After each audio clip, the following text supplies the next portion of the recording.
மாதா பிதாவாகி மக்களாகி மறிக்கடலும் ஆள் விசும்பும் தானேயாகி கோதாவீரியாய் குமரியாகி கொல்புலி தோளாடை கூழகனாகி போதாய மலர் கொண்டு போற்றி நின்று புனைவார் தீர பருக்கும் புனிதனாகி யாதானும் என நினைத்தார் கெளிதேயாகி அழல் வண்ண வண்ணர் தாம் நின்றவாறே.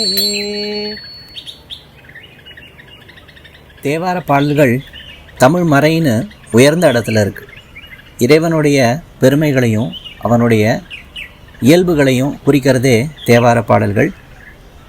அந்த தேவார பாடல்களுடைய கருத்துக்களையும் நம்ம சேனலில் ஒவ்வொரு பதிவுலையும் பார்த்துட்டு வந்தோம்.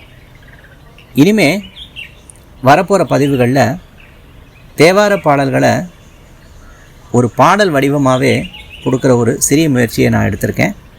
அதில் இப்போது வரப்போகிற பதிகங்களில் நின்ற திருத்தாண்டகம் அப்பர் பெருமானுடைய அற்புதமான அந்த தேவார பதிகத்தை நம்ம பாடல் வடிவில் ஒவ்வொரு பாடலாக பார்க்க போகிறோம். 6ஆம் திருமுறை 94வது பதிகம் பொது திருத்தாண்டகம்.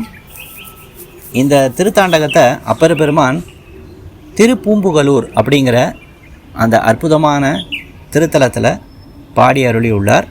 இந்த திருத்தலமே அப்பர் பெருமானுடைய முக்தி ஸ்தலமாகவும் இருக்குது. இறைவனை பற்றி எண்ணற்ற பதியங்களை எண்ணற்ற திருத்தலங்களில் அப்பர் பெருமான் பாடி வந்தார்.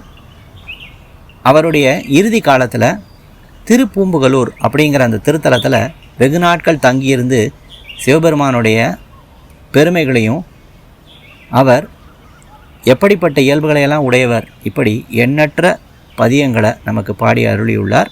அதில் இந்த நின்ற திருத்தாண்டகம் மிகவுமே சிறப்பு உடையது. நின்ற திருத்தாண்டகம் அப்படின்னா என்னன்னு முதல்ல பார்ப்போம். நின்ற அப்படிங்கிற அந்த சொல்லுக்கு பொருள் என்னென்னா, இறைவன் எல்லா இடத்துலையும் நிலைத்து நிற்கிறான். இப்போது கடவுள் இல்லாத இடமே இல்லைன்னு நம்ம சொல்லுவோம். அதுதான் அதனுடைய பொருள். சமஸ்கிருதத்தில் ருத்ரம் அப்படின்னு நம்ம கேள்விப்பட்டிருப்போம்.